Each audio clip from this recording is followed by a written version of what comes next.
The first strike landed across her back like the sky itself had cracked open. It split the thin linen of her shift and sang to the morning air, sharp as the crow's call perched above the church spire. Ella did not cry out. Her jaw, clenched tight enough to splinter teeth, caught the sound in her throat before it arise. She tasted copper, not from the lash, but from where her molars had torn into her tongue.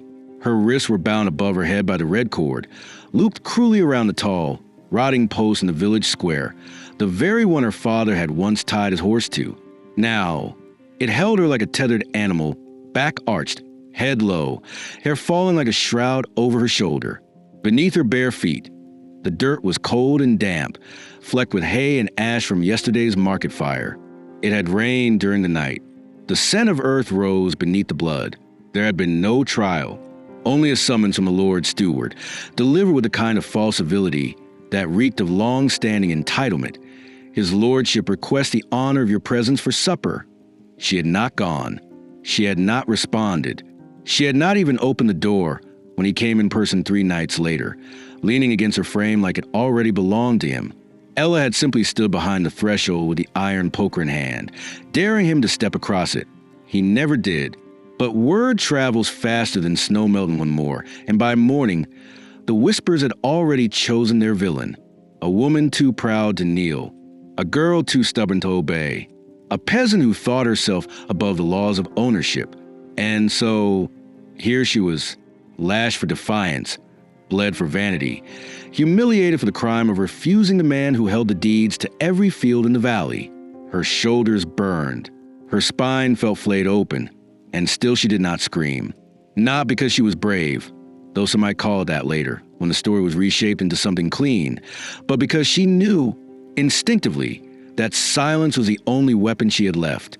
Her voice, her pride, her refusal to give them the sound of her breaking. Around her, the village stood still. Rows of dull eyes watched from the bakery door, from behind crates of turnips, from the church steps where old Father Marin pretended to pray. No one moved. No one spoke. Even the children, gathered behind their mother's skirts, said nothing. A few turned away. Most did not. There was a strange stillness to it, like the moment before a storm, where the air itself holds its breath and waits to be released. Only the whip moved. Only the man who held it. Ruck, the butcher's son, hired muscle for the steward, stepped forward and back again, forward and back, counting the blows aloud like a merchant weighing grain. The red cord creaked as Ella shifted, her knees trembling beneath her.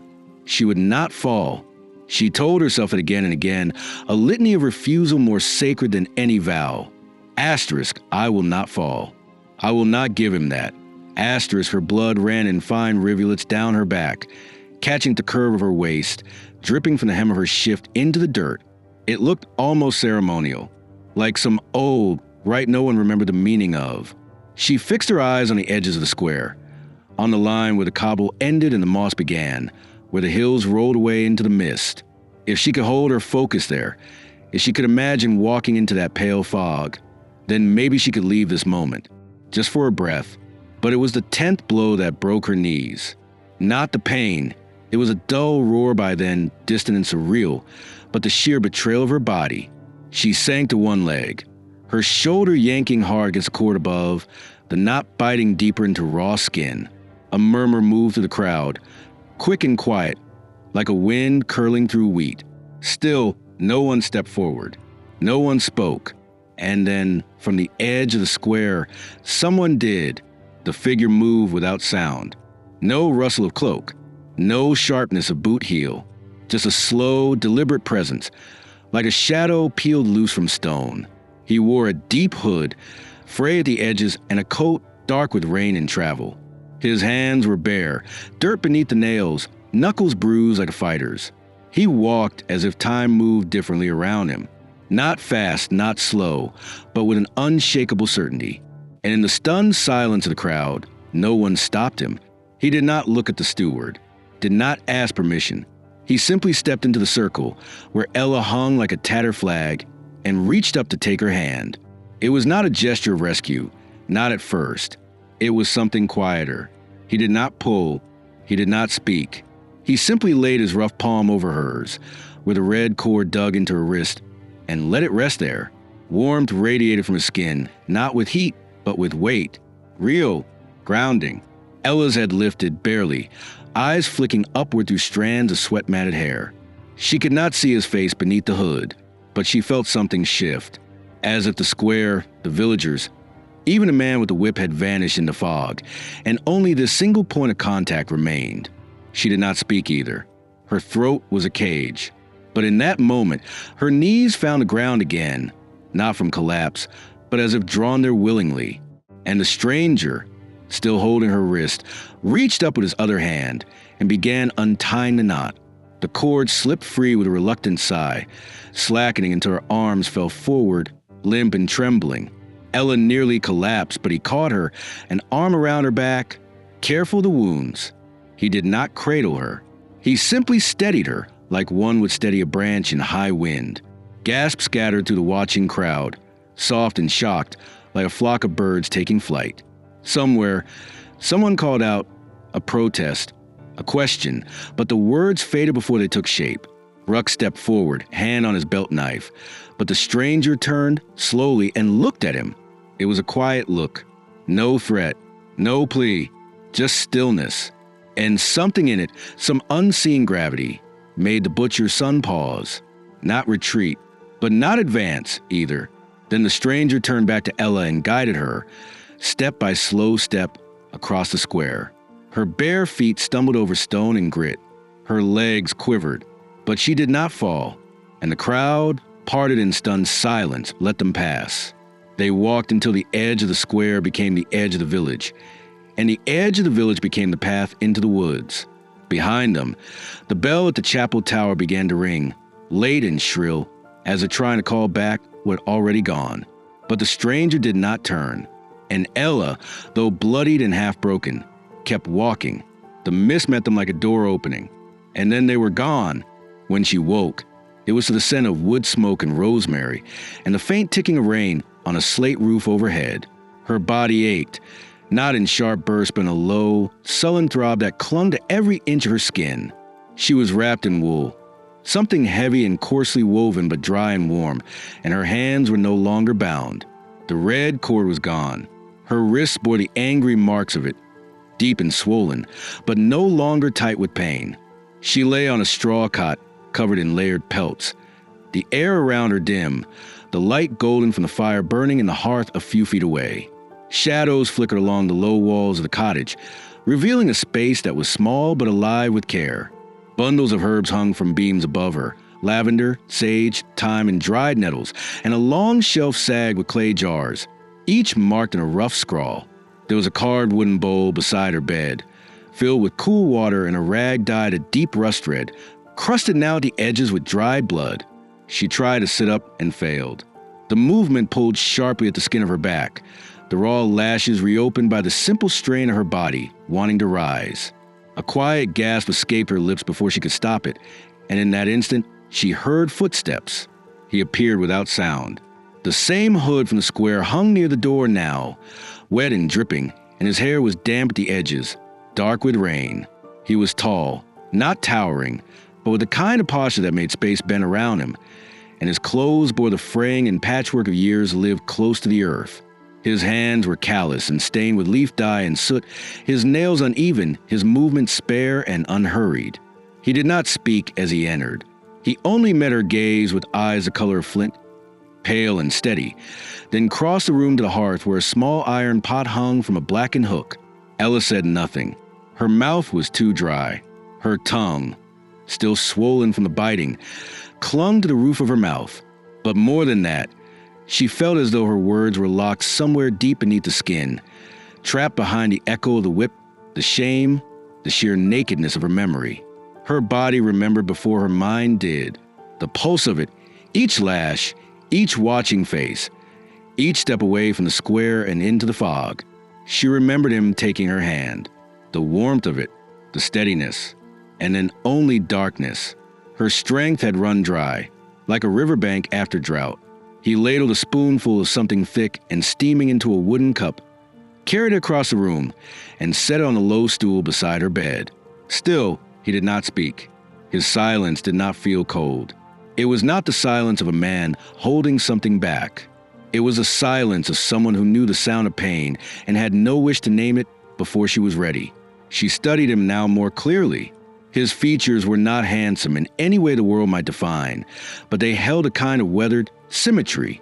A long scar curled along the left side of his face, just beneath the line of his cheekbone, disappearing into his beard.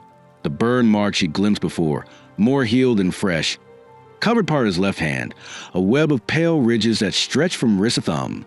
But there was nothing fragile in him. No limp, no stiffness, only a quiet strength, like a tree whose roots ran deeper than the soil revealed. He finally spoke, but only 3 words. "You'll keep breath." The words startled her, not for their tone. It was even not unkind, but for their certainty, as though it had never been in question, as though her survival had been something assured. She nodded, just once, though even that small movement left her dizzy. "What is this place?" she managed to say, voice hoarse, the words clawing their way out. He turned back toward the hearth, lifted the pot slightly off the fire, and adjusted the coals beneath it before answering. "Mine," he said. Then, after a beat, added, "Safe?" "Safe." The word sat heavily in the air, as though she had not heard it spoken with truth in many years. She blinked, the firelight blurring in her eyes. Her muscles had begun to tremble with the effort of holding herself upright. He saw it. She knew he did, and stepped forward, sliding a second pillow beneath her back, adjusting the pelts so that she leaned against the wall rather than strain against gravity.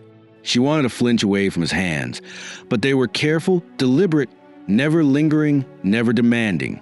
He handed her the cup. Yarrow, birch sap, honey, for the blood loss. She drank slowly, the warmth spreading into her throat, her chest, her belly. It tasted of roots and bark and something faintly sweet. With each swallow, the shaking ebbed. Her head cleared. "Why?" she asked. He paused as he rinsed the bloody cloth from the bowl, wringing it out before placing it on a clean board beside the fire. He didn't ask what she meant. He only wiped his hands on a linen rag and answered. "You wouldn't scream," he said simply. "Didn't seem right, leaving you there." She looked away then, not from him, but from the weight of that answer, the truth that someone had seen her, not as an object to be punished, not as a lesson for others, but as a person, a woman who had chosen silence over surrender, and whose pain deserved more than a spectacle. Her throat thickened, but she forced the feeling down. "I don't know your name," she said softly, not expecting him to offer it. He didn't. Instead, he moved to the shelf and began gathering herbs into a small linen pouch. Willow bark, chamomile, comfrey, a few roots she didn't recognize. "You can call me Gale," he said, almost absently, as though the name had not been used in years. Perhaps it hadn't. She repeated it to herself, not aloud. Let it sit there beside the other fragments of her scattered identity. The pain in her back, the shame of the post, the sound of villagers turning their heads away. And now, Gale, the man who did not ask who she was before offering safety, who did not demand her story in exchange for his fire. That night, as dusk fell through the pine trees outside and the hearth crackled low, Ella drifted into sleep once more. Not the unconsciousness of wounds, but the strange, soft edge of rest. Her body had not known it in weeks, months, perhaps. Not since the first whisper of Lord Brenwell's interest. The first time she refused to wear the borrowed ribbon, to smile when summoned, to pretend. She had lived clenched, every muscle poised for a life that took without asking. Now here, in a cottage tucked into a hillside marked only by wind and fern, she lay beneath layers of wool in silence and did not dream of the square. Instead, she dreamed of water, of a river winding through fog, slow and silver, with someone kneeling on its bank and whispering to it, not praying, not commanding, but speaking like an equal. A dream of stillness, a place not yet taken. When she woke again, it was near dawn. The light was gray, and a thin steam rose from a new pot on the hearth. Gale was outside, chopping wood in a half-mist, his body moving in the rhythm of someone long practiced in solitude. She watched him through the small window pane, not with curiosity, but with something quieter, a recognition, not of him, but of the life he lived, a life of choosing each day, alone and without permission. She did not know what came next. She did not know if Lord Brenwell would come hunting, if the village would raise a cry, if the stranger's mercy would cost him more than she could repay. But in that moment, the cottage was whole. Her body was broken, but her soul had room again, and in the scent of rosemary, firewood, and steam, she allowed herself, if only briefly, to believe she might still belong to herself. The third morning came with a hush of mist drifting low over the mossy clearing, and Ella rose before the sun had warmed the stones outside the threshold. Her wounds were still raw beneath the linen Gale had soaked in camphor and ash bark, but her legs had steadied. She moved slower than before and with purpose, stretching the ache out of her limbs as one might coax breath into frozen lungs. The cabin's air held the lingering scent of last night's stew, root vegetables, and wild thyme, with a hint of the game Gale had snared in the low traps beyond the stream. He had not yet returned. She'd heard his boots brush the stones at dawn and the rustle of him wrapping his cloak, then the door creaking softly shut. He moved like a man used to being watched and yet untouched by it, each step deliberate, each absence brief but never explained. Ella had stopped asking where he went after the second day. Something about him. The way he glanced at the trees before speaking, the way he always carried an extra water skin, told her that his world was built on things that had no name. If there was trust growing between them, it was a quiet kind, like ivy climbing a broken wall, invisible until it was everywhere. The ache in her back began to throb with motion, but she ignored it. Pain was a known companion now, predictable and honest, unlike the silence she carried in her chest, heavy with the weight of the life she'd left behind. Not just the whipping, not just Lord Brenwell's smug, swollen smile, but the years before that, the way her father's hands had trembled when coin ran dry, the way her mother's eyes had faded after burying 2 babes in a single winter, the way the villagers had learned to barter pity for compliance, nodding toward the manor gates when their hunger outweighed their decency, when more had not always been cruel. It had simply grown used to surviving with its eyes shut. Ella had kept hers open, and for that she had bled. Later that morning, as light filtered through the patchwork window, she found Gale by the river. The stream ran narrow and fast here, tucked between beds of blue sedge and smooth stones slick with moss. He knelt in the shallows, sleeves rolled past his elbows, hands submerged to the wrists. He wasn't washing, not exactly, nor fishing, just still, as if he were listening to something deep below the surface, something only the water could say. Ella stood at the edge of the bank and watched him. His face was calm, turned slightly toward the current, lips parted as though in speech, but no sound came. For a long time, neither of them moved. Eventually, he looked up, not startled but aware, like an animal used to the company of trees. He nodded once and returned his gaze to the river. Ella stepped down, careful not to slip, and crouched beside him. The cold soaked through her soles, but she did not flinch. She let her fingers trail the edge of the water. The current lapped gently against her skin, indifferent and eternal. "What are you saying to it?" she asked after a long silence. He didn't answer right away. He cupped the palm beneath the flow, let the water fill it, then released it back into the stream. When he spoke, his voice was low, almost reverent. "It remembers." Ella frowned. "The river? Gyle know that.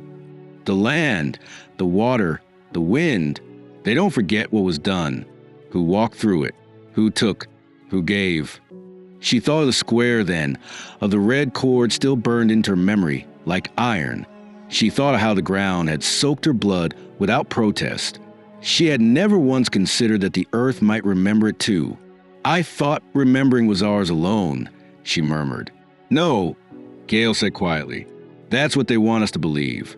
That forgetting is peace. That silence means healing. But the land carries every footprint, every fire, every lie." His eyes met hers then, steady and unflinching.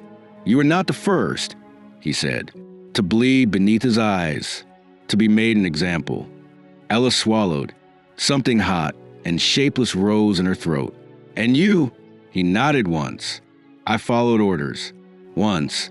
Before I knew what it meant. Before I saw what those orders did." The wind moved gently through the reeds. Birds called from the canopy. She did not press him for more. It was enough. There was something in the way he said it, not a confession, but a release. Like he had carried the weight alone for so long, he'd forgotten how to share it. Back at the cottage that afternoon, he brought her a staff, not metal, not a weapon forged, but shaped, a branch, smooth and dark, sand at the ends, still bearing the faint curl of bark near the center. He handed it to her, without ceremony. "You'll need this." Ella stared at it. "For what?" "To learn where your strength is. To learn where it isn't." She took the staff in both hands. It felt heavier than it looked. She planted it in the dirt and found her balance again, not just from her body, but from something beneath it. Her center, her root. They began slowly. He showed her how to shift her weight, how to feel the earth before she moved, how to let the staff guide her hands instead of the other way around. The first time she raised in defense, her body screamed in protest. Her back flared, her knees buckled, and the staff fell into grass. She wanted to cry out then, not from pain, but from the deep, festering well of helplessness that she thought she had outrun. But Gale didn't mock her. He didn't even speak. He simply picked up the staff and handed it back. Again, he said, again became a rhythm, again became prayer, again became defiance wrapped in motion. Over the days that followed, they fell into a pattern. Mornings at the river, where Gale taught her how to hear the wind, how to know when it was silence and when it was warning. Afternoons by the clearing, where she practiced movement, slow at first, then faster. She learned how to make her body a question instead of an answer. She learned how to bend without breaking, how to move with her pain, not against it. Her lashes did not heal evenly. Some tore anew with each stretch, but they stopped bleeding, and in their place came scars. Not beautiful, not symbolic, just real. She began to sleep through the night. No dreams, no squares, no red cord, just breath, firelight, and the soft sounds of the forest living around her. Once, she asked Gale where he had learned the river's tongue. He looked at her with something close to sorrow. From those who lost their homes to fire, those who spoke to stone because they had no names left. She didn't ask more. She didn't need to. There were histories older than maps and quieter than hymns, and Gale carried them like a man who had buried more than he had saved. One evening, after they'd spent hours in the clearing, sweat on her brow and breath ragged in her chest, she leaned on the staff and looked up at him. "You never asked what I'll do with this," she said. He met her gaze, firm and kind. "Because you already know." And she did. The thought had been growing in her like a root beneath the skin, quiet and inevitable. She did not want revenge, not in the way stories made it sound. She didn't want to see Brenwell fall or cry or beg. She only wanted to unmake the power that had made her small. She wanted to tear the silence from the mouths of those who had watched her suffer and called it peace. She wanted to break the spell of obedience. She wanted to return, not to be forgiven, not to be welcomed, but to be seen. And one day she would, but not yet. Not until she could raise the staff without shaking. Not until she could look at the square and not feel her body buckle beneath it. Until then, she would train. She would listen, and she would remember, because like the river, she would not forget. The dogs came before the men. Ella heard them in the distance, low, sharp barks slicing through the quiet of the afternoon, cutting through the forest hush like the blade of a saw. She was standing near the beehive behind the cottage, wrapping fresh wax in a strip of cloth to warm by the fire. When the sound came, she didn't freeze. She didn't panic. Instead, she turned slowly, eyes narrowing as she tilted her head and listened. The bark wasn't local. It didn't belong to the mongrels that sometimes wandered near the riverbank. These were hunting dogs, trained and sure. The rhythm of their voices meant they had picked up something. A scent, a trail. The pause between barks confirmed it. They were adjusting, circling, uncertain. Not close yet, but not far either. Ella dropped the wax, gathered her skirts, and ran. Inside, Gale was already moving. He had his pack open on the table, long fingers working through folded cloth and small pouches of dried herbs. A knife sat beside him, blade clean, handle worn smooth by years of use. His bow leaned against the hearth, unstrung. When Ella stepped through the doorway, he didn't look up. He only said, "How many?" "2, maybe 3 dogs," she answered quickly. "Hard to tell. Far still." He nodded, reached into the shelf above the hearth, and pulled down a roll of wax parchment. It was a map, not a whole forest, not even of the region, but of this stretch of land, these woods, drawn by hand with blackened ink. Trees, streams, dips in the earth, paths that only deer or ghosts would know. Gale pointed to a line that curved like a sleeping snake through the middle. They'll follow the river. Too dense in the north. They'll avoid the stone rise. She had studied that terrain with him for weeks now. Not because he had asked her to, but because she had come to understand that survival wasn't only in the hands and feet. It was in the eyes, in the memory, in the way one read the forest like scripture. Gale folded the map again and slipped it into his coat. His gaze moved to her staff, leaning against the doorframe. "Not yet," he said. "They're not here for a fight. But they'll find one if they look hard enough," she replied. Her voice was calm, but she could feel the old tremor starting again in her chest. Not fear exactly, something more layered. The weight of the past returning in the shape of boots and barking. "They'll sniff, maybe ask a question." Gale said, "If they don't see you, they'll keep moving." "And if they do?" she asked. He didn't answer. Ella helped him cover the hearth, scooping cool ash over the fire until it was nothing but smoke. They scattered straw across the floor, as if the place had been empty for weeks. Gale moved quickly, methodically. He was not afraid either. But Ella had learned by now that fear was not the only danger. Hope was equally sharp. Hope made people believe they were safe, that they could remain hidden forever. But the truth was simpler and harder. Anything that existed could be found. He led her out the back of the cottage, down to the bramble path that twisted behind the fallen elm. They had cleared that path weeks ago, not for escape, but for water access when the front stream froze. Now it served another purpose. Ella crouched low, her body moving more easily than it had even days before.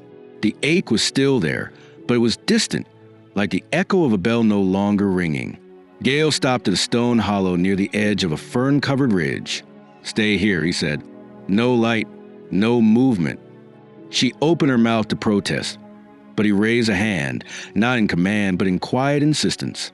"If I'm wrong, I'll come get you. If I don't come back, go west.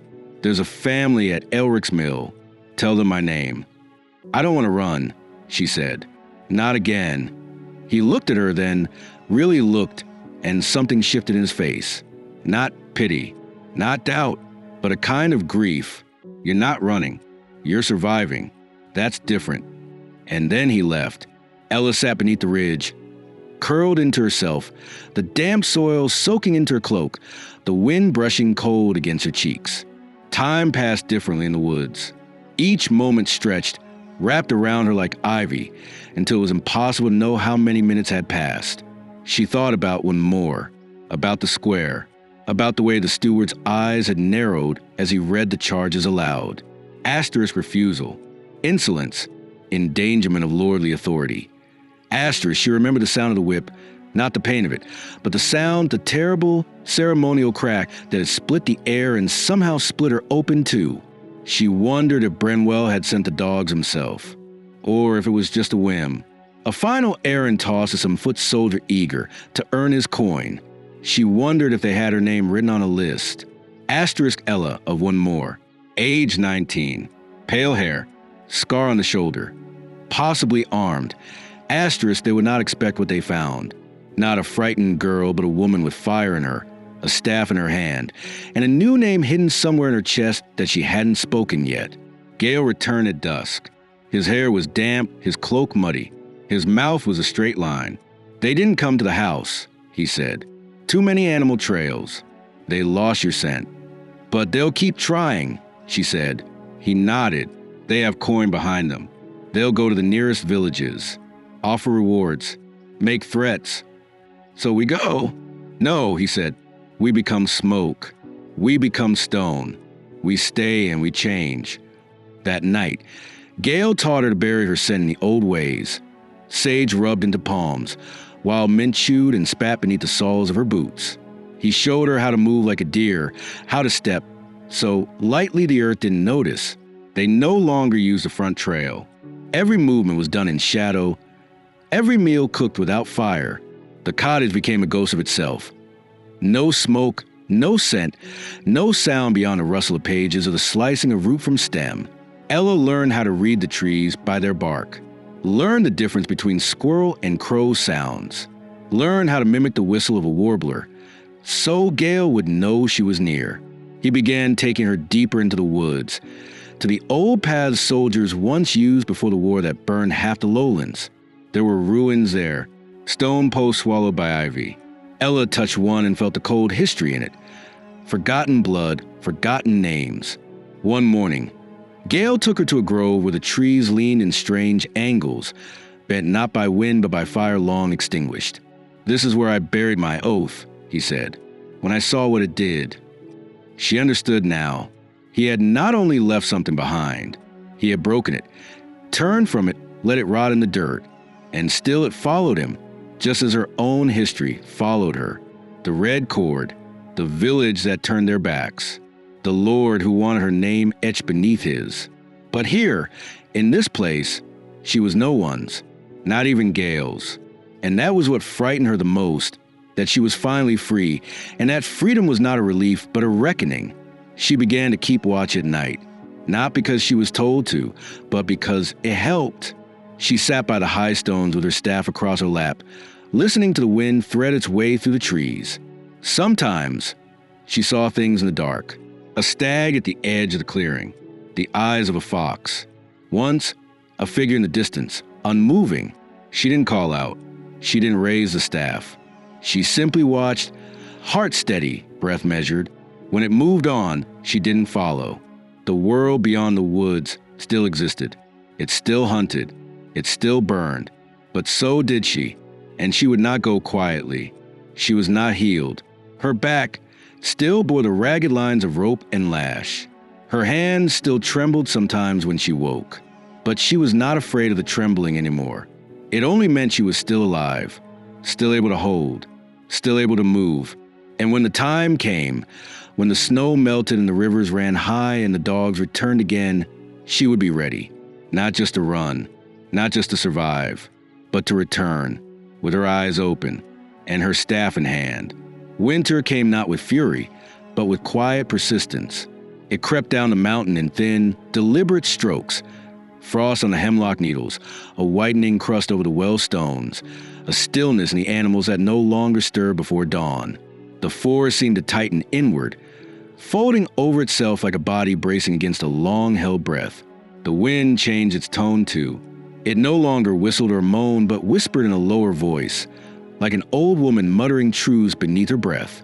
By the second week of frost, the stream behind the cottage had slowed to a sluggish crawl beneath a glass skin of ice, and Ella woke each morning to find the window panes webbed with patterns that resembled bones or rivers or the branching veins of a broken heart. Inside, the cottage transformed into something smaller and more sacred. The hearth became the center of gravity, and every action orbited its warmth. Gale worked by lamplight now, grinding herbs and soaking cloths in warm tinctures, binding them tightly with wax twine. He spoke little, but his movements were constant, carving, stitching, braiding lengths of cord into coils that hung from the beams like dormant serpents. Ella spent hours sewing, not for beauty, but for repair, darning their wool socks, reinforcing the seams of their cloaks, patching the elbow of Gale's worn tunic where the fabric had thinned from repeated use.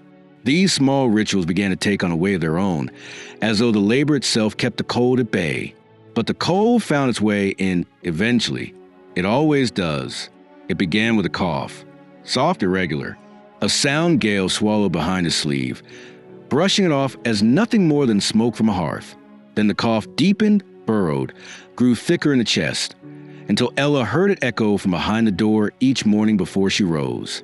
He still moved through his tasks, still gathered wood and tended the snares, but the pauses between each action grew longer. One night, while chopping dried roots, he dropped the knife. The sound of the blade striking stone startled them both. He didn't bend to retrieve it. Instead, He sat down slowly by the fire, sweat beading on his brow despite the chill in the room.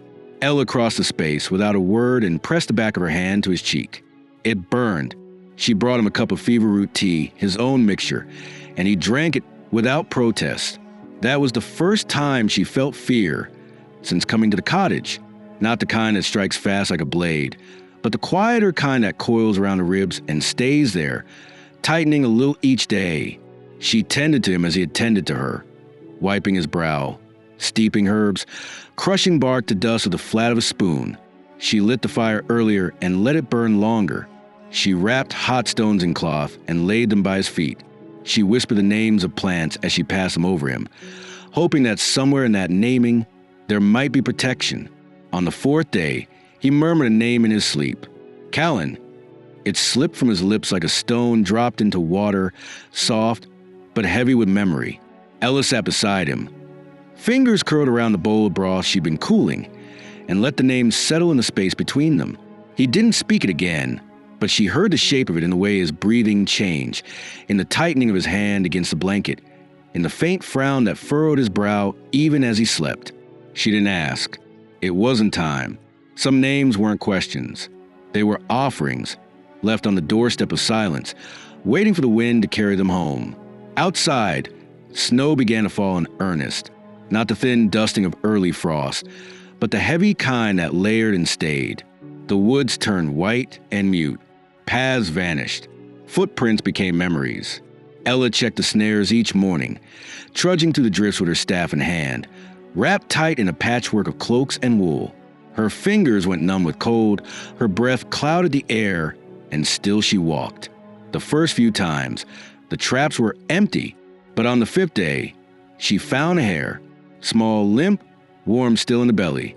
She whispered a blessing before taking it. She'd never killed before, not with her own hands, but hunger and love teach new languages, and she had learned them both in this place. She skinned it clumsily, slicing her thumb in the process, and bled into the snow. She said nothing about the cut when she returned. Gale was awake, sitting upright in the chair by the fire, though his face was drawn and pale. He looked at her at the blood on her hand and said, "You're learning." She met his gaze and nodded. That night, they ate quietly, the broth rich and thick with herbs, the silence between them not empty, but full of understanding. As the days passed, Gale grew stronger in moments, then weaker again. The fever came in waves. Sometimes he would speak, lucid and precise, telling her which mixtures to avoid, which berries were safe even in snow, how to read the cracks in the ice to know where water still ran below. Other times he would mutter half-coherent fragments, pieces of a life she did not know. South Tower, too many, I told him not to burn it, or Callan. Get down, stay low. By the ash tree, names and places heavy with guilt. Ella kept a record of them, carved in small script on scraps of bark, not to study, but to witness, to honor the weight he still carried.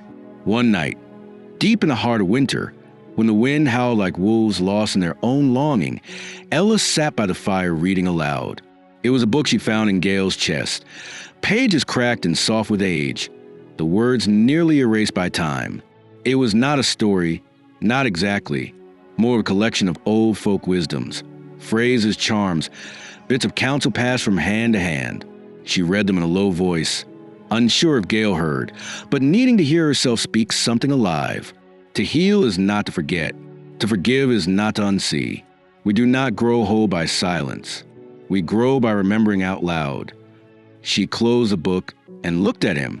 He was watching her, eyes open, pale but aware. "That one," he said. "Say it again." She did, and something in his face changed. Not softened, not brightened, but shifted, as if he had carried that sentence in his chest for years without knowing it needed a name. The next day, he sat up fully, ate without trembling, took his first steps across the cottage. Slow but sure, Ella watched, silent and still, her heart pressing hard against her ribs. Not because he was healed, not because he would not fall ill again, but because he had chosen to stand. That evening, as she prepared the fire, he walked to the door and opened it. Cold wind rushed in, sharp and bracing, and the smell of pine and snow filled the room. He stood there a moment, breathing it in. Then he stepped outside. Ella followed. Together, they stood beneath a sky thick with falling snow. No stars, no moon, just the sound of breath and the crunch of frost beneath their boots. He said nothing, but he reached down and took her hand. Not to lead her, not to be led, just to be held. And in that moment, as snow caught in her lashes and the ache in her back throbbed against the chill, Ella felt something settle inside her. Not peace, not joy, but a deep, bone-deep steadiness. She was no longer just surviving. She was staying, not because the world had softened, but because she had not. By the time the first thaw arrived, it came not with celebration, but with the sound of the forest beginning to breathe again. The snow didn't vanish overnight. It sank slowly, layer by layer, becoming slush at the edges of tree roots, dripping in slow pulses from the eaves of the cottage. Branches that had carried the weight of ice for months now bowed with the heavy wetness of change, and the path to the river became thick with mud and moss. Ella could feel the difference in the air before it was visible in the land. There was a heaviness to it, a scent, wet bark, new rot, something animal stirring beneath the surface. Winter had not ended. It had simply shifted. What remained was not spring. Not yet, but the pause between seasons when the earth remembers what has endured and what it still must do to recover. She had begun walking further each morning, stretching her legs through the thaw-soft paths, noting where the tree trunks had split from cold, where the snow melt gathered into hidden pools that reflected the sky like cracked glass. Gale walked too, though slower, still cautious with the breath in his lungs. The illness had left him with a rasp, and there were moments she could hear it catch in his chest when he moved too quickly or stood too long in the wind. He didn't complain. He never had. But Ella saw the way he leaned harder on his right side now, how his fingers curled sometimes when he thought no one noticed, a tension in the joints that hadn't been there before. Recovery had not made him soft. It had carved something deeper into him, something more patient. And in some strange, wordless way, it had drawn them closer. They spoke a little still, but the silence had changed. It no longer guarded pain. It made room for it. When Ella walked beside him through the forest, her staff tapping softly against the roots and rocks, she didn't think of the village or the whipping post or the red cord. She thought instead of the way her body moved now. Stronger, steadier, sure in ways it had never been before. She thought of the roots beneath her feet and how they connected her to something older than fear. Then, one morning, a tinker passed through. They saw him from the ridge just after dawn, a hunched figure pulling a cart half buried in mud, his boots coated in frost and his cap nearly falling from his head. He moved slowly, muttering to himself, the wheels of his cart creaking with the effort of the climb. Gale watched him for a long time without speaking, then motioned for Ella to wait while he descended the hill. She stayed among the birches, eyes narrowed, staff in hand. It had been nearly a year since she had seen another face. Her heart thudded hard in her chest, not with fear, but with something deeper, expectation maybe, or dread. The conversation below was brief. A few exchanged goods, a glance over the shoulder. Then the tinker handed Gale something, a crumpled scrap of parchment, and trudged onward without looking back. Gale didn't move for a long moment. When he did, he climbed the ridge with the slow weight of someone carrying more than news. Ella met him halfway, her eyes on the paper still curled in his hand. "What is it?" she asked. He held it out to her without a word. The parchment was damp at the corners, the ink smeared but still legible. A notice from one more, not an official one. Not a proclamation from the Lord Steward or the court, but a hand-scrawled message posted in a tavern or tacked to the side of the bakery door. Ella recognized the writing style. It was Larney's, the baker's wife. She had taught Ella her letters when she was a girl, tracing them with a flowery fingertip in the dust on the counter. The note was short, but it said enough. Asterisk Lord Brenwell has taken a new bride. Lisa, 15, gone pale. Never seen outside. Asterisk. Ella felt her stomach turn, as though she'd been struck. The paper trembled in her hand. She folded it slowly, methodically, and tucked it into her coat. Gale didn't speak. He didn't need to. That night, She sat by the hearth in silence while Gale sharpened a blade he hadn't touched in months. The sound of metal against stone was steady, rhythmic, almost like breath. Ella stared into the fire, her hands resting on her knees, her thoughts a storm behind her eyes. She could see Lisa's face clearly, though they had only spoken once.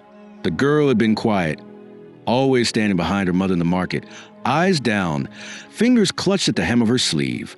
A child with no voice, just a shape of obedience carved into her shoulders. And now, wed to a man who had turned Ella's refusal into a spectacle, who had turned her body into a lesson, who would do the same again with different words, different bruises, but the same cruel intent. "I need to go," Ella said softly. Gale didn't pause in his sharpening, but his eyes lifted to hers. He didn't argue. He only asked, "Alone?" Ella shook her head. Not this time. The next few days moved like a dream set in motion long before they had woken to it. Ella packed what she needed: dried meat, wax-wrapped cheese, 2 water skins, a pouch of medicinal roots. She wrapped her staff in oilcloth, tied it with leather, and strapped it to her back. Gale packed his own blade, though he did not fasten at his hip. He carried it like a burden, not a promise. Together, they left the cottage before dawn, their breath visible in the cold, their boots crunching over the snow-crusted moss. The journey to Winmore took 2 days on foot. The land had changed. Paths she remembered had narrowed or vanished entirely beneath undergrowth or new growth. The forest no longer remembered her, or perhaps it simply no longer owed her anything. At night, they camped in the old ruins where moss grew over crumbled walls and firelight danced against carved stone. Gale spoke little, and when he slept, he twitched as if dreaming of something unfinished. Ella did not sleep.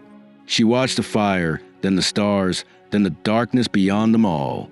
On the morning of the 3rd day, they came to the ridge above the village. Winmore looked smaller than she remembered. The fields were dull with frost, the roofs thatched with rot and patched cloth, the square deserted except for a few vendors setting up their stalls. But the post was still there, the same one, leaning slightly now, weather-worn but unmistakable.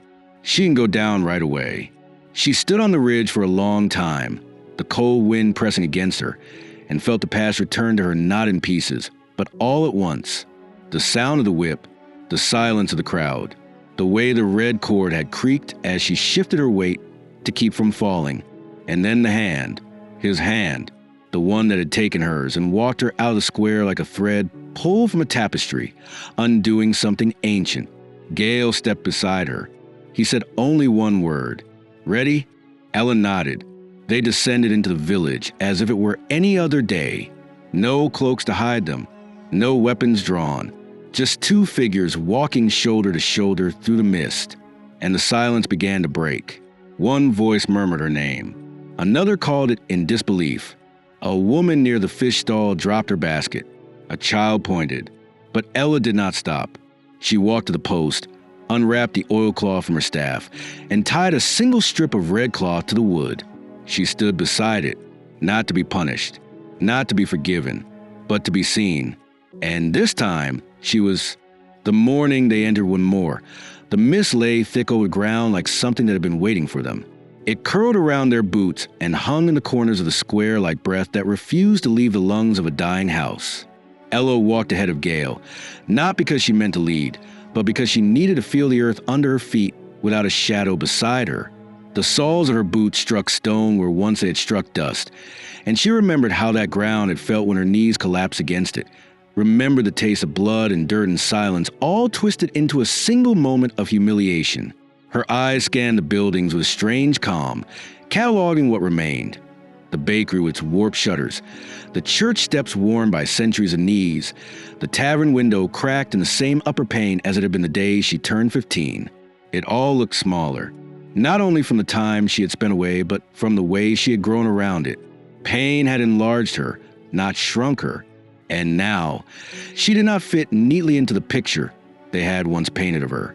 She had become something that refused to stay in the frame. The square was not crowded, but it was not empty. Farmers had come early to trade cheese for salt, flour for dried fish. Two women were laying out bolts of cloth on a low table, and a boy carried a crate of apples that looked half rotten from the frost. None of them expected her. Not really. Even with the rumors that must have reached them. Whispers of a girl who disappeared into the forest and was not claimed by wolves. They had never truly imagined she would return. And yet, when she did, they knew her. The change in her didn't mask her, it revealed her. Some turned away, feigning distraction. Others stared openly. A few nodded, not in greeting, but in recognition of the fact that the past had not stayed buried. She walked to the post. It was not the same one in body, but in spirit it had never changed. The wood had darkened, bowed slightly with weather, but the base was still ringed with old nails and rusted hooks. Her eyes drifted to the place where the red cord had once bound her. The knots, the bite of hemp into skin, the roughness that had torn into her without resistance. She reached into her satchel and pulled out the strip she had cut before leaving the woods.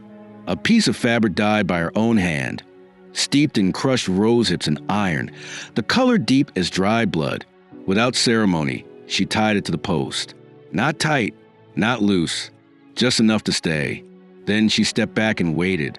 The silence that followed was not immediate, but it came quickly, moving across the square like wind through tall grass. The vendors paused in their motions. The boy with the apples stopped mid-step. The two women laying cloth stood motionless, one with a corner of fabric caught in her hand. All eyes turned to Ella, the woman they had seen whipped, the girl they had left bleeding, the name they had not spoken aloud for a year. From the crowd, someone stepped forward. An older man, Berith, the smith. He had been a friend of her father once, back when tools were mended over long conversations and not simply exchanged for coin. He had not raised his voice the day she was punished.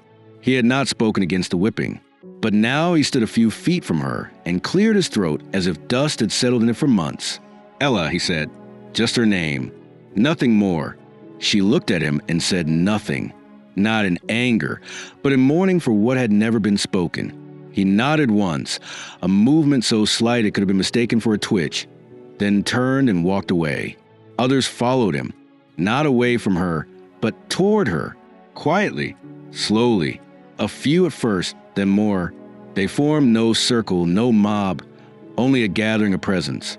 People she remembered from childhood, from market days, from cold evenings when neighbors shared broth and fire. They did not speak to her, not yet, but their silence was different this time. It was not the silence of complicity. It was the silence of reckoning. Then Lord Brenwell arrived. She heard the hoofbeats before she saw the horse. Sharp, practiced steps, leather reins taut. He rode without a retinue, but his presence filled the space like oil seeping into fabric, dark, thick, impossible to ignore. He was heavier than she remembered, his chin softened with age, but his eyes were the same, pale, calculating, with a flicker of amusement that passed over his face when he realized who stood at the post. Well, he said, swinging down from his saddle with practiced ease, I thought you'd run farther. I'm surprised it took you this long to return. Ella said nothing. He moved toward her, his boots leaving damp imprints in the morning frost. Still not talking? That was always your problem. You mistook silence for power. His smile was thin, humorless. But let's be honest, girl. You don't get to return without asking. Gale stepped forward then, emerging from the edge of the square like a shadow drawn to light. He did not touch his blade. He did not raise his voice. He simply placed himself beside Ella, not in front, not behind. Brenwell's smile faltered, if only briefly. And who is this, he asked. Someone who remembers. Gale said. The words were simple, but they struck with the weight of a bell tolling in the heart of a cathedral. Remembers what? Brenwell said, voice rising. You come here with your half-mad stories and your little displays, thinking you can shame me in my own village? A voice answered from the crowd. An old woman, bent and wrapped in too many layers to name. Her voice cracked but was clear. It's not her shame. Brenwell turned, startled. What? She bled, but it wasn't her shame, the woman repeated. We watched. That was ours. Then another voice, this time from a young man at the edge. We knew. We didn't stop it. And then more. One by one, the voices grew, not loud, not furious, but steady, the sound of guilt uncoiling itself after too many seasons buried beneath denial. Names were spoken. Facts were named. What happened was named. And Brenwell, one secure in the silence he'd enforced, began to look not furious, but cornered. He stepped back toward his horse, trying to speak, try to reclaim the narrative, but it unraveled beneath him like thread pulled loose by too many hands. Ella did not speak through it all. She stood with her staff in hand, eyes steady, breath slow. And when Brenwell mounted again, it was not to issue command, but to flee the place he had once ruled by fear. That night, the manor caught fire. No one knew who had lit the flame, or if they did not speak. The blaze burned high, orange against the night, and the villagers watched from their doorways without lifting a hand to stop it. Ella and Gale stood at the edge of the woods, watching the roof collapse inward like a beast dying in slow motion. Gale reached into his cloak and drew the last remnant of the red cord she had once worn. He passed it to her silently. She looked at it, then stepped forward and dropped it into the grass, letting the wind take it as embers filled the sky. "I'm not here to destroy," she said, voice soft but unshaken, "only to leave it behind." Gale said nothing, but the look in his eyes, clear, proud, unafraid, told her that he understood. And so they turned from the fire and walked back into the woods. Not to vanish, not to hide, but to begin. They left before the sun rose, before the embers of the burned manor cooled into ash and memory, before the village dared to ask itself what would come next. The ground was still warm beneath their feet, a strange and eerie heat rising from the soil, as if the land itself was exhaling after a long-held breath. Ella did not speak as they passed the charred remains of the place where Lord Brenwell had lived, ruled, and harmed. The flames had licked a hollow, peeled away its veneer of power and pride, leaving behind nothing but the truth of what stood there, stone and timber, built not on righteousness, but on silence. The fire had done what she had not set out to do. It had leveled what no man dared touch, not for vengeance, not for spectacle, but as a kind of ending the village had not found the courage to give itself. She did not know who had lit the spark. Perhaps it had been the old woman with her shaking voice and her whispered admission. Perhaps it had been a boy, angry and unable to name his fury.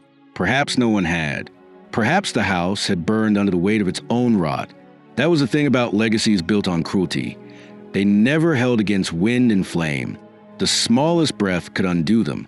Gale walked beside her, his steps light despite the heaviness of what they left behind. He didn't look back. Neither did she. The past had teeth, yes, but it also had weight, and they had carried it long enough. Their journey into the woods was not retreat. It was shedding. They returned not as fugitives, not as shadows slipping through branches, but as people who had touched the core of what had wounded them and survived it. Still, the forest received them differently now. The mist parted not like a curtain, but like a memory relenting. The trees no longer towered with indifference. They seemed to bow gently in recognition. Ella felt in the way her feet touched the path, in the way the birds did not startle at their passing, in the way the cold did not bite as harshly as before. She had changed, and because she had changed, the world had as well. They arrived at the cottage just before dusk. The door creaked in greeting. The hearth was cold, but the air inside smelled of old smoke and rosemary, of things lived in, not abandoned. Ella lit the fire with practiced hands, coaxing flame from tinder, watching it grow from a single spark into something warm and real. Gale unpacked what little they'd carried: bread wrapped in cloth, a pouch of salt, a tin flask half full of birch sap tonic, and laid it out on the table like a ritual. They did not speak of what had happened in the village. They did not need to. The silence between them had evolved into something more than absence. It was now a language they both understood. That night, Ella sat on the step outside, a blanket pulled around her shoulders, the stars wheeling slow and cold above her. The trees whispered in the breeze, low and rustling, not threatening, but curious. She looked at the sky and thought of the girl she had once been, the one tied to the post, the one who thought the world had ended when her body gave out and the whip kept falling. That girl was still within her, But she no longer sat at the center of the story. She was a part of the beginning, not the whole of the tale. Gale joined her after a while, carrying 2 mugs of tea, the steam curling like ghost breath into the air. He handed her one without a word. They sat together, shoulder to shoulder, listening to the quiet. Eventually, he spoke. Not about the fire or the village or the man who had once stood above them both, but about the roots beneath the yew tree near the back of the cottage. "I dug a second plot," he said, his voice low. "In case." Ella turned toward him. "In case of what?" "In case you needed to bury something," he said. She didn't respond, not at first. The tea warmed her hands, her chest, but his words warmed something older, something colder, a place inside her that had been sealed for too long. She rose from the step, moved to the edge of the clearing, and stood beneath the skeletal branches of the yew. The earth there was soft, freshly turned, waiting. She knelt and placed her hand to the soil. She did not dig. She did not bury an object. What she placed there could not be seen, could not be touched. But she left it all the same. Her fear, her silence, her need to be forgiven by people who never deserved the power to condemn her. She gave it to the ground and let it be held there. Spring came slowly. The snow melted in stutters. The creek rose high and flooded its banks before calming again. Shoots of green emerged like shy thoughts. Birds returned one by one, each call a note in a song that had been lost to winter. Ella planted cord grass along the fence line, its thin blades swaying like red silk in the wind. She began growing herbs not only for healing, but for birth: wild thyme, raspberry leaf, blue cohosh. Word traveled, though she did not carry it.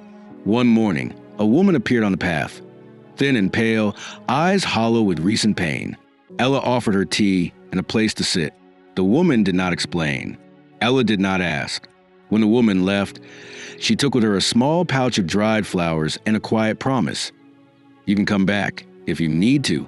Others came too, sometimes only for advice, sometimes to drop off food, sometimes to sit and say nothing.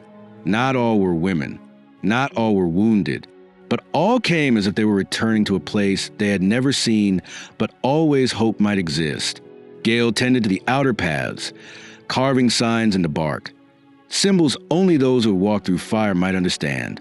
He never told Ella what the signs meant, but she saw how people paused before crossing them, how they seemed to straighten their spines and lower their voices, as if they were entering sacred ground. Ella kept her staff by the hearth. She no longer carried it every day, but she did not hide it. She taught others how to use one, not to fight but to stand, to keep their feet beneath them, to hold their shape when the world tried to bend them. She spoke little during these lessons. Most of what she taught was in the way she moved. Seasons passed. Leaves turned gold, then fell. The sky grew wide with winter again, then softened. 1 year became 2. The girl in the square became a memory, then a story, then a quiet part of the land's own knowing. Her scars faded, but they remained. Some nights she traced them with her fingers and remembered, not to grieve, not to punish, but to remember that they had not unmade her. And Gale, he grew quieter, slower. His joints stiffened, his sleep deepened, but his presence never faded. He became part of the place, like the stones in the creek, like the ash smoke curling through the chimney. He still walked with her some mornings, their steps in rhythm, their silences full of the life they had chosen. They never spoke of love, not aloud, but it lived between them, in the tea they made for each other, in the fire tended before dawn, in a way they always returned again and again to the same home. One evening, as the light turned the sky the color of ash and honey, Ella sat on the step once more. She felt something shift in the wind, something she could not name. She rose, walked to the yew, and sat beside the second plot. It was undisturbed, waiting still, not for death, but for whatever needed to be laid down next. She closed her eyes, placed her hand on the earth, and whispered, not a prayer, not a goodbye, but a truth. I survived. I stayed. I changed. And with that, she stood, turned, and walked back into the warmth of the home she had built from fire and silence, and the choice to begin again. Years passed in the quiet way that time chooses when it no longer needs to be marked by sorrow. There were no more fires, no more lashings, no more men with titles pressing their weight against the lives of the voiceless.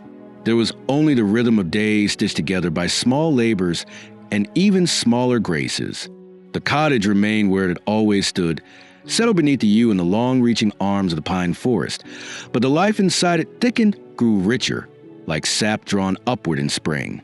Ella no longer counted seasons as a measure of survival. She counted them the plants she harvested, the children she helped into the world. The way her hands moved now with the confidence of someone who knew what it meant to stay. She had become a figure in the region, though not in the way some might have once feared or expected. No title was attached to her name. No legends, just a reputation whispered between doors and woven into stories passed from woman to woman, from mother to daughter, from midwife to apprentice. They called her Ella of the North Clearing or Mistress Ella, though she asked them not to.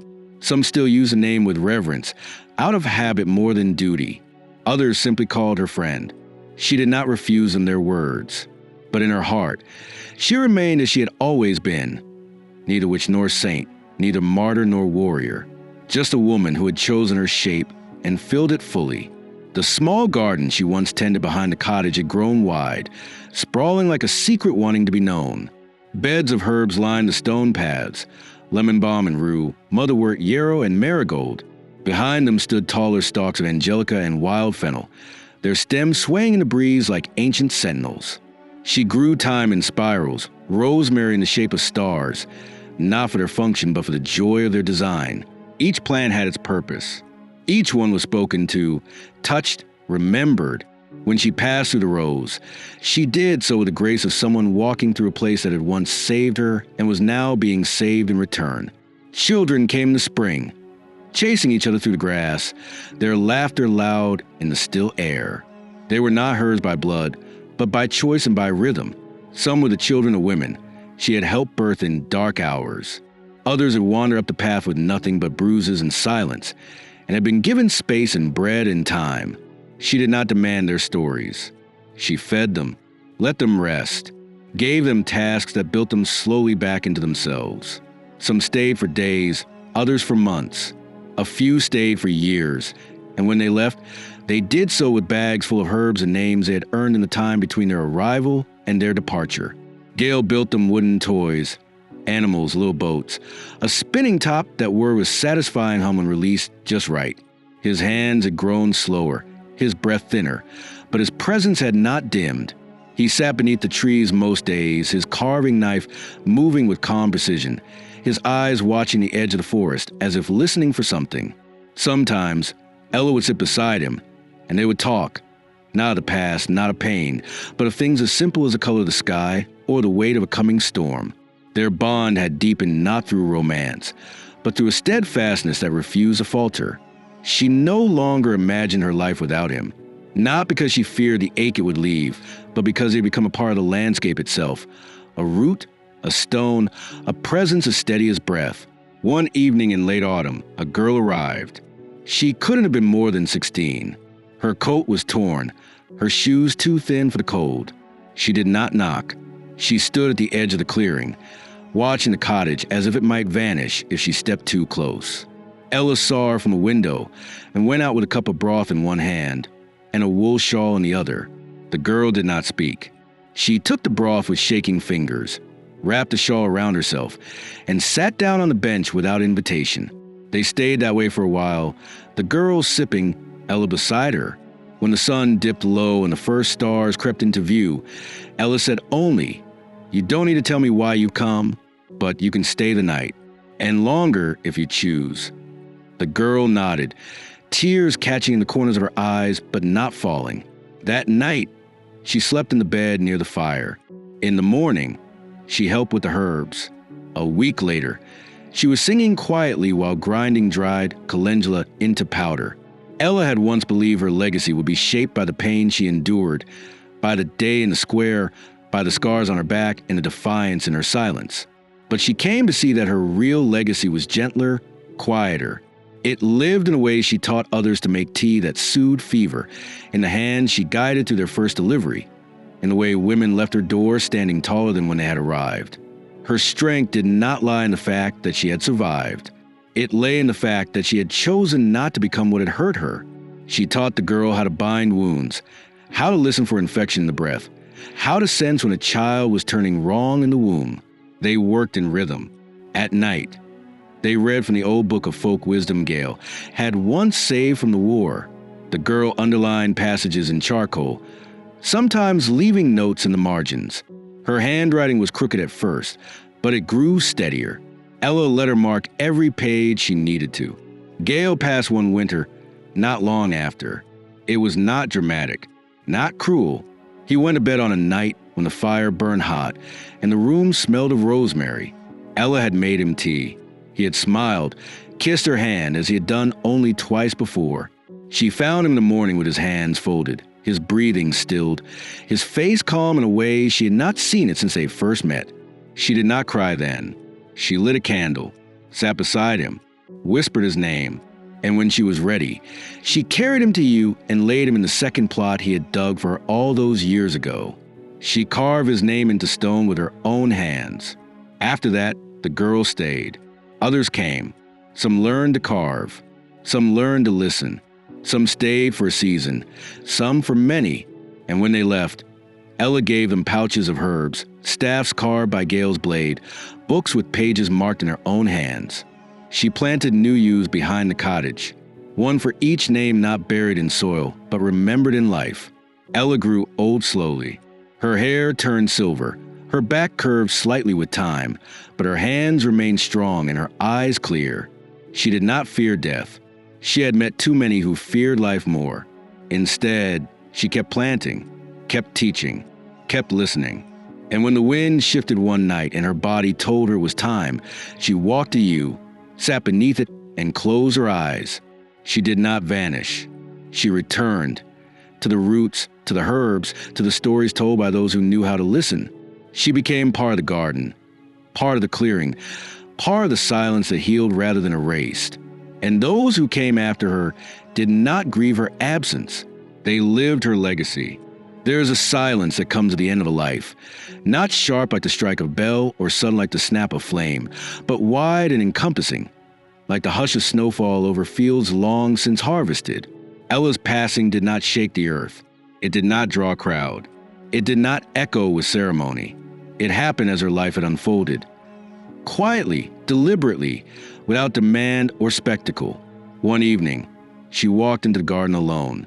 She touched the thyme with her fingertips, checked the underside of the calendula for mites, whispered to the rue, and pressed her palm to the bark of the yew where Gale rested beneath. She did not speak his name.